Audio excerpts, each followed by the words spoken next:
আসসালামু আলাইকুম deer listener, আমি ইব্রাহিম ভুইয়া ফ্রি বাংলা টিউটোরিয়ালের পক্ষ থেকে আপনাদের স্বাগতম। আমি আজকে দেখাবো কিভাবে আপনি অটোক্যাডে পেজ সেট আপ করবেন, সেটা নিয়ে আজকে আলোচনা করব।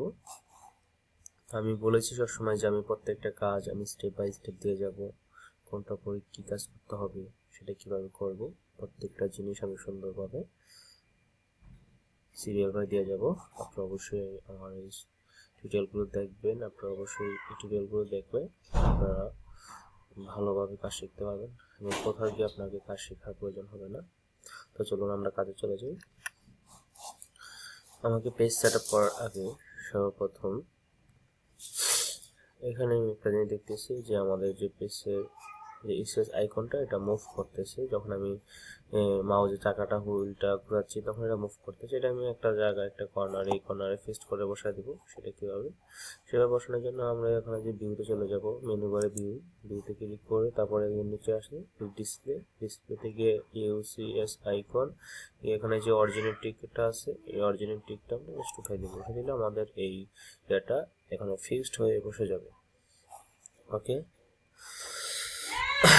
এখন আসুন আমরা কিভাবে পেজ সেটআপ করে সেটা দেখি। এবার আমরা পেজ সেটআপ করার জন্য সর্বপ্রথম আমরা চলে যাব ফরম্যাট থেকে ইউনিট। সর্বপ্রথম আমরা একক নির্বাচন করব, ইউনিটে ক্লিক করলে আমাদের এই ডায়ালগ বক্সটা চলে আসবে। আরেকটা কথা আমি বলে রাখি, আমি এখানে নর্মালি মেনু থেকে বা টুলবার থেকেও আমি দেখাবো এবং এটা শর্টকাট কমান্ডটা কি সেটাও আমি বলে দিব আপনাদের সুবিধার্থে। আপনারা যেভাবে ভালো মনে করেন বা আপনার যেভাবে বুঝতে সুবিধা হয়, যেভাবে করতে সুবিধা সেভাবে করবেন, আমি দুইভাবে বলে দিব। এবং ইউনিটের শর্টকাট কি হচ্ছে ইউ এন্ড এন্টার। আপনি ইউ এন্ড এন্টার যখন প্রেস করবেন তখন আপনার এরকম একটা ডায়লগ বক্স ওপেন হয়ে যাবে। এখন আপনি কি করবেন, এখন আছে ল্যান্ড টাইপ, এখানে আপনি জাস্ট কোন এককে আপনি কাজটা করবেন। আপনি নর্মালি যদি ড্রয়িং করি বা আর্কিটেকচারাল যে ডিজাইনগুলো সেগুলো করি, তাহলে আমাদের আর্কিটেকচারাল বা ইঞ্জিনিয়ারিং এই দুইটা এককে আমরা কাজ করব। এখন আর্কিটেকচারাল ফিট এবং ইঞ্চি, ইঞ্জিনিয়ারিংও ফিট এবং ইঞ্চি দুইটাই কাউন্ট হবে, দুইটা সমান, দুইটা একই কাজ করবে। তাহলে আমি আর্কিটেকচারাল দিব এবং এখানে প্রেসিশনটা আমরা 0 করে রাখবো। ওকে, আর এখানে আমরা দেখবো যে আমাদের এখানে যখন আর্কিটেক্ট করবো এখানে ইঞ্চি আছে কিনা সেটা আমরা একটু দেখে রাখবো। জাস্ট যদি না থাকে তাহলে আমরা এখানে ইঞ্চিটা দিয়ে নিব। ওকে, এবং আমি এখানে ওকে দিব। আমাদের ইউনিট সেটআপ হয়ে গেছে। এখন আমরা কি করবো, এখন আমাদের করতে হবে ড্রয়িং লিমিট সেটআপ। সেটা আপনি চাইলে করতে পারেন, আবার না কোনো সমস্যা নেই, তাহলে করে রাখা ভালো। কেননা কারণ আপনার যখন দেখা যাচ্ছে একটা আমাদের এই ওয়ার্ক স্পেসটা বা যেটাতে আমরা কাজটা করবো সেটা অনেক বড় একটা পেজ, অ্যাকচুয়ালি সেটা শেষ কথা সেটা বলা যাবে না। অনেক বড় একটা পেজ দেখা যাচ্ছে আপনি এইখানে কাজটা করছেন, কিন্তু দেখা যাচ্ছে আপনার কোনো কারণে জিনিসটা অনেক মুভ একসাথে চলে গেছে, এখন আপনি খুঁজেই পাচ্ছেন না কিভাবে সেটা বের করবেন বা কোথায় আছে সেটা বের করবেন কিভাবে। এই জন্য যদি আপনি পেজটা সেট আপ করে রাখেন তাহলে দেখা যাচ্ছে ড্রয়িং লিমিট করে রাখেন, তাহলে দেখা যাচ্ছে আপনি ওই ড্রয়িং লিমিটের ভিতরে আপনার টোটাল কাজটা করবেন, আপনার পেজটা কখনো হারাবে না বা আপনার কাজটা কখনো হারাই যাবে না। তো এই সুবিধাতে আপনি ড্রয়িং লিমিটে করে একটা সুবিধা। এই জন্য ড্রয়িং লিমিট করবে কি হবে, সেম ভাবে আমি আবার ফরম্যাটে চলে যাবো, ফরম্যাটে গিয়ে এখানে ড্রয়িং লিমিটে ক্লিক করবো। ক্লিক করার পর ফার্স্ট আমরা জাস্ট এন্টার দিব, ওটা ক্লিক করার পর একটা এন্টার দিয়ে ফেলবো। এন্টার দেওয়ার পরে আমি কত বাই কত, যেমন আপনি 100 ফিট কমা 100 ফিট দিতে পারেন বা 200 feet by 200 feet, 500 feet by 500, আপনার কাজটা কতটুকু হবে আপনি আপনার সুবিধা মতন আপনি পেজটা সাইজটা নিয়ে নেবেন। যেমন আমি যাবো 200 ফিট, দেখেন এখানে যে নিচে দেওয়া আছে, দেখেন এই যে নিচে এই দেখেন 200 ফিট। এন্টারের পাশে যে চিহ্নটা আছে বাম পাশে সেটা হচ্ছে ফিট, দেন একটা কমা দিবেন, কমা দেওয়ার পর আবার 200 ফিট এন্টার দিবেন। হালকা জিনিস দেখেন, আপনি নর্মালি যদি এইখানে জিনিসটা দেখতে না চান বা আপনি নর্মালি যদি এই যা লিখতেছেন সেটা যদি আপনি ডিসপ্লে বা এইখানে যদি দেখতে চান, তাহলে আপনি জাস্ট এখানে দেওয়া আছে ডাইনামিক ইনপুট, সেগুলো আমি দেখাই দিব সবকিছু, যেটা আপনি এখন একটু দেখে রাখেন। এই ডাইনামিক ইনপুটটা একটু অন করে রাখবেন, অন করে রাখলে আপনি যা লিখবেন সেটা আপনি এখানে উঠবে। দেখেন আমি এখন ফরম্যাটে ক্লিক করলাম, ফরম্যাটে ক্লিক করে ড্রয়িং লিমিটে ক্লিক করবো। ক্লিক করবো, দেখেন এখানে একটা লেখা চলে আসছে না, এই যে রেজিস্টার মডেল স্পেস লিমিটে দেওয়া আছে। এখন জাস্ট আপনি একটা এন্টার দিয়ে দিবেন, এন্টার দেওয়ার পর এখানে দিবেন আপনি 200 ফিট, দেন কমা দিবেন। কমা দিলে দেখবেন যে আপনার প্রথম 200 ফিট যেটা সেটা লক হয়ে যাবে, দেন আবার আপনি 200 ফিট এন্টার দিবেন। দেখেন আপনার হয়ে গেছে, আপনার লেখাটা এইখানে উঠবে আবার এইখানে উঠবে, জাস্ট আপনি ওইভাবে দেখে নিতে পারবেন, কোনো সমস্যা নেই। আপনার যদি ডাইনামিক ইনপুটটা যদি অন থাকে তাহলে আপনি এই জিনিসটা দেখতে পারবেন। ওকে। এবার দেখেন আপনার এই যে 200 ফিট সেটা করছেন সেটা হয়েছে কিনা সেটা আপনি চেক করতে পারবেন কিভাবে, আপনি ফরম্যাটে যাবেন, ফরম্যাটে গিয়ে ডুয়াল লিমিটে ক্লিক করে এন্টার প্রেস করবেন, প্রেস করলে নিচে দেওয়া থাকবে দেখেন এই যে দেওয়া আছে কি limit specify upper right corner 200 feet, তারপরে 0 ইঞ্চি কমা 200 ফিট 0 ইঞ্চি। জাস্ট আপনি যদি এটা পেয়েছে সেটা যদি আপনার করছে সেটা যদি হয়ে থাকে তাহলে আপনার সেই মাপটা এখানে দেখাই দিবে, নিচে এখানে দেখাই দিবে, তাহলে আপনি বুঝতে পারবেন যে আমাদের ডুয়াল লিমিটটা হয়ে গেছে। আচ্ছা ডুয়াল লিমিটটা হওয়ার পরে আপনি জাস্ট সরাসরি কি করবেন, জেড এন্টার এ এন্টার দেবেন। এর মানে কি, এর মানে হচ্ছে জেড মানে হচ্ছে জুম, এ মানে হচ্ছে অল। আপনি 200 ফিট বাই 200 ফিট যেটা করলেন সে 200 ফিট বাই 200 ফিটের যে পেজটা সেই পেজটাকে আপনি টোটালি কনভার্ট করে ছোট করে স্কেল করে আপনার এখানে নিয়ে আসছে, তাহলে আপনি ইজিলি সেখানে কাজটা করতে পারবেন, যেটা আপনার জন্য সুবিধা। এই কারণে দেখা যাচ্ছে আপনি জেড এন্টার এন্টার দিয়ে দিবেন, জাস্ট লিমিট সেট আপ করার পরই জেড এন্টার এন্টার দিয়ে দিবেন, সমস্যা নেই।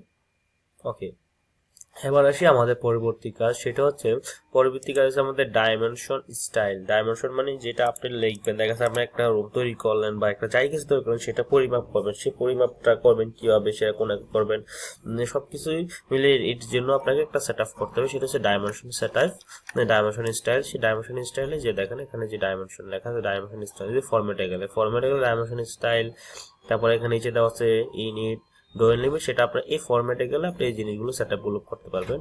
এখানে ডাইমেনশন স্টাইলে ক্লিক করলে আপনার ডায়লগ বক্সটা চলে আসবে, বা আপনি ডি এন্টার প্রেস করবেন, প্রেস করলে আপনার ডাইমেনশন স্টাইলটা চলে আসবে।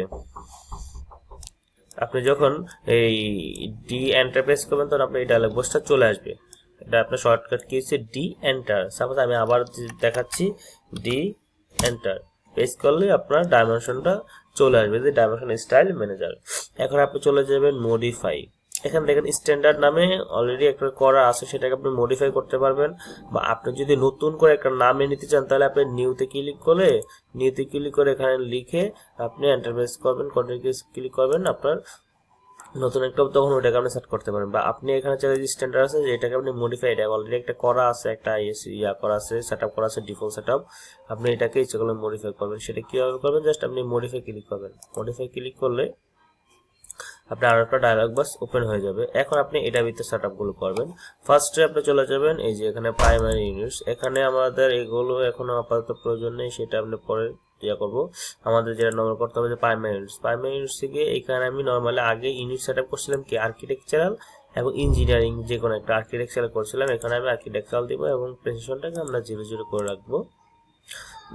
করার পরে এখানে জাস্ট আমি এখানে যে নিচে দেখা আছে দেখেন এই সাব যে দেখা আছে, এখানে দেখেন আমি যা সেটআপ করব সেটা আমাদের নরমালি এখানে সেটা দেখাবে যে কি কি কাজ করতেছি। দেখেন এখানে কি দেওয়া আছে, ফিট সব জায়গায় ফিট দেওয়া আছে। দেখুন আমি ফিটটা উঠাতে দেওয়া আছে কি ফিট, তারপরে আছে কি ইঞ্চি, দেখছেন 0 ফিট 1 ইঞ্চি। আপনি জাস্ট এখানে যদি ফিটটা দিয়ে রাখেন তাহলে আপনি ইঞ্চিটা দেখাবে না, যখন আপনি মাপ পরিমাপটা নেবেন তখন আপনি ইঞ্চিটা দেখাবে না, অনলি শুধু ফিটটা দেখাবে।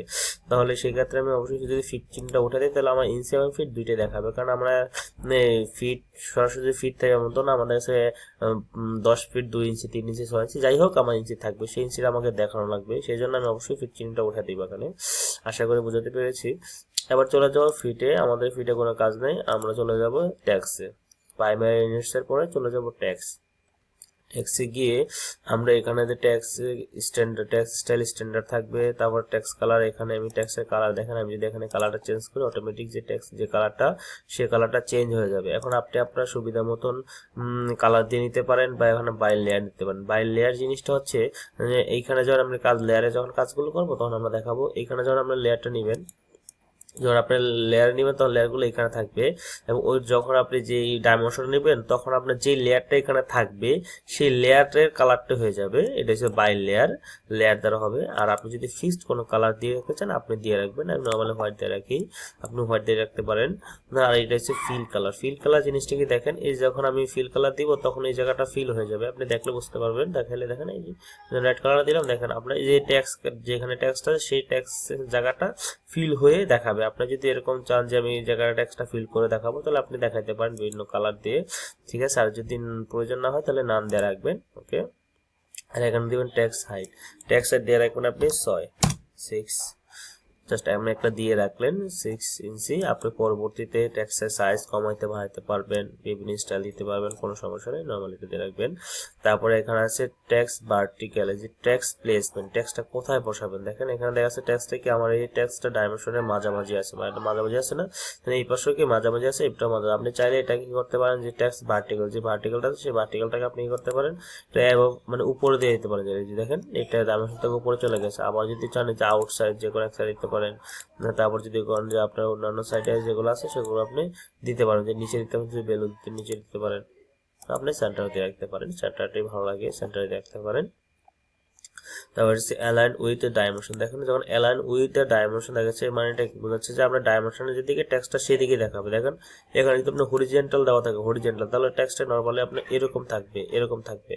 আর যদি আপনি অ্যালাইন ডাইমেনশন এখানে একটু ফলো করেন, দেখেন অ্যালাইন ডাইমেনশন আমি ক্লিক করলে কি হচ্ছে, টেক্সটটা আমার এইরকম হয়েছে, ডাইমেনশন লাইনটা যেদিকে টেক্সটটা সেই বরাবর হচ্ছে। দেখেন যখন আপনি চাইলে এটা হরিজেন্টাল দিতে রাখতে পারেন বা অ্যালাইন উইথ ডাইমেনশন লাইন দিয়ে রাখতে পারেন, ঠিক আছে, সেটা আপনার ইচ্ছা। আমি হরিজেন্টাল দিয়ে রাখি। ওকে, এখানে হরিজেন্টাল সেন্টার থাকবে, এখানে আমার এখন কিছু করার নাই। তারপর চলে যাবো সিম্বল এন্ড এররসে। সিম্বল এন্ড এরর জিনিসটাকে, সেটা এর আগে আমি একটু জাস্ট সাইজটা একটু বাড়াই দিই, তাহলে আপনার বুঝতে সুবিধা হবে। একটু বাড়াই দিলাম। দেখেন এইখানে যে সিম্বল এন্ড এরর, যেখানে আমাদের যে ডাইমেনশন লাইনটা আছে, ডাইমেনশন লাইনটা বোঝানোর জন্য আমরা দেখা যাচ্ছে বিভিন্ন জিনিস বোঝানোর জন্য, ইন্ডিকেট করার জন্য তীরের মতো আমরা ড্র করে দিই, কোনো কিছু এঁকে দিই কর্নার মাথার লাইনটার, সেটা জাস্ট সেটাই হচ্ছে সিম্বল এবং এরর। সেই জিনিসটা এখানে দেখেন, এখানে একটা তীরের মতো সিম্বল আছে, যেখানে এখানে সিম্বলটা রেখেছি, সিম্বলটা তীরের মতন। এই সিম্বলটা আপনি চাইলে এখানে গিয়ে অন্য সিম্বল দিয়ে রাখতে পারেন, যেন এখানে ডট, দেখেন এখানে ডট হয়ে গেছে। আপনি চাইলে এটাকে আরো বাড়াইতে পারেন, দেখেন এখানে চাইলে আপনি কি এটাকে আরো বাড়াইতে পারেন, দেখছেন, বুঝতে পারছেন। এই যে এইভাবে নর্মালি আপনি চাইলে সিম্বলটা এররটাকে আপনি সাইজটাকে বাড়াইতে পারবেন, কমাইতে পারবেন, এভাবে আপনি আপনার সুবিধা মতন আপনি দিয়ে নিতে পারেন। আর অবশ্যই এখানে আপনি চাইলে অন্য জায়গায় আপনি অবলিক দিয়ে রাখতে পারেন, বা আদার্স আপনার সুবিধা মতন, যে এখানে লিডার, এটাও আপনি সেম সবগুলো একই দিয়ে রাখবেন। এটা যা আছে এগুলো সব একই রকম দিয়ে রাখবেন, আপনি যেটা সুবিধা সেটা দিয়ে রাখবেন। আমি অবলিক বা ডট দিয়ে আমি কাজ করি নর্মালি। ওকে, এখন আমি জাস্ট এখানে সিম্বল এগুলো করার পরে এখানে অ্যারো সাইজ দিবেন, তারপরে এখানে এবং ডাইমেনশন ট্যাক্স এখানে দিয়ে রাখতে পারেন, সমস্যা নেই। তাহলে চলে যাবেন লাইনস। লাইনসে কি হবে, লাইনসে যাওয়ার পর লাইনস জিনিসটাকে এখন আমাদের ডাইমেনশনে যে এই যে এই লাইনগুলো আছে, ডাইমেনশন লাইনগুলো আছে, সেগুলো একটু পরিবর্তন বা কালার টালার এগুলো নিয়ে কাজগুলো আছে লাইনসে। এখন চলে যায় ডাইমেনশন লাইন। ডাইমেনশন লাইন এখানে দেওয়া আছে কি কালার, ঠিক আছে, ডাইমেনশন কালার। দেখেন ডাইমেনশন লাইন কোনটা, এই যে এটা হচ্ছে ডাইমেনশন লাইনটা, এই যে ট্যাক্সের পরবর্তী যে লাইনটা সেটা হচ্ছে ডাইমেনশন লাইন। এই ডাইমেনশন লাইনটা আমি চাইলে আপনি কালার দিয়ে রাখতে পারেন, বা আপনি বাই লেয়ার দিয়ে রাখতে পারেন, আপনি বা একই কালার দিয়ে রাখতে পারেন, সেটা আপনার সুবিধা মতন দিয়ে রাখতে পারেন।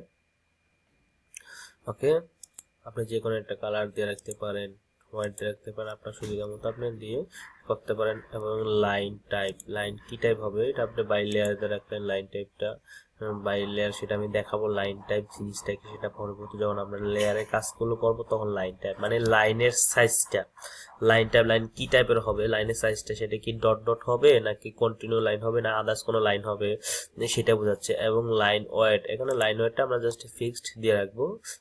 লাইন ওয়েট আমরা 0.18 মিলি রয়েছে আমাদের একটা স্ট্যান্ডার্ড মাপ, সেটা আমরা দিয়ে রাখবো। তারপরে এখানে আমাদের ট্যাক্স এটা প্রয়োজন নয়, এখানে আমাদের বেজলাইন স্পেসিং সেটা আমরা 15 দিয়ে রাখবো। সেটা কেন 15 আমরা দিব সে দিছি, সেটা আমরা যখন আমরা কাজটা করব তখন আমি সেটা এখানে দেখাই দেব। চলে সেটা নিয়ে একটু কথা আছে, সেটা দেখাবো। জাস্ট আপনি নরমালি বেজলাইন স্পেসিং 15 দিয়ে রাখবেন। তারপরে হচ্ছে এক্সটেনশন লাইন। এক্সটেনশন লাইন হচ্ছে, দেখেন এক্সটেনশন লাইনটা কি, আমাদের এটা হচ্ছে ডাইমেনশন লাইন, এই যেটা ডাইমেনশন, এটা ডাইমেনশন লাইন। এই সাইডে যে লাইনটা দেখতেছি এটা, এগুলো হচ্ছে আমাদের এক্সটেনশন লাইন, যেগুলো এগুলো হচ্ছে আমাদের এক্সটেনশন লাইন। দেন এটা আমি কালারটা চেঞ্জ করে দিই, কালারটা চেঞ্জ করে দিলে বুঝতে পারবেন, দেখছেন এই যে এক্সটেনশন লাইন। এটা আপনি চাইলে আপনি কালার দিয়ে রাখতে পারেন, চেঞ্জ করতে পারেন, সমস্যা নাই। এখন লাইন টাইপ এটাকে আপনি জাস্ট বাই লেয়ার দিয়ে রাখলেন, এটাকে বাই লেয়ার, এবং লাইন ওয়েট এটাকে 18 মিলি দিয়ে রাখলেন, 0.18 মিলি। ওকে, আবার দেখেন এক্সটেনশন বিয়ন্ড ডাইমেনশন লাইন, ঠিক আছে। এখন এটাকে চাইলে আপনি এখানে যে ডাইমেনশন যে পয়েন্ট আছে সেই পয়েন্টটাকে আপনি চাইলে এইদিকে উপর দিয়ে একটু বাড়াইতে পারেন, বা ডাইমেনশন একটু নিচে নিয়ে আসতে পারেন। দেখেন আপনি যদি সেটা করে দেখছেন, এই যে যেটা আপনার একটু বাইরের দিকে চলে যাবে, লাইনটা একটু বেড়ে যাবে, আপনি চাইলে সেভাবে দিয়ে রাখতে পারেন। তারপরে আপনি যদি চান এইখানে যে পয়েন্টটা ধরেছে, পয়েন্ট থেকে লাইনে টানছে, আপনি যদি চান এই পয়েন্ট থেকে একটু মাঝখানে একটু ফাঁকা রাখতে, তাহলে এখানে আপনি অফসেটটা বাড়া দিবেন। এখানে জাস্ট আপনি অফসেটটা দেখুন, এই অফসেটটা বাড়া দিলে আপনার মাঝখানে ফাঁক হয়ে যাবে। আপনি সুবিধা মতন, আপনার প্রয়োজন মতন, আপনার পছন্দ মতন আপনি এভাবে চেঞ্জ করে নিতে পারেন। ওকে, তাহলে আমাদের মোটামুটি পেজ ডাইমেনশন সেটআপ হয়ে গেছে। এখন আমরা জাস্ট ওকে পেজ খাবো। ওকে পেজ করার পরে এখানে যে প্রথম যেটা ওপেন হয়েছিল সেটা এখানে আমরা সেট কারেন্টে ক্লিক করবো এবং আমরা ক্লোজ দিয়ে দিব। এখন আমাদের ডাইমেনশনটা সেট আপ হয়ে গেছে। তো ডিয়ার লিসেনার, আজকে এই পর্যন্ত।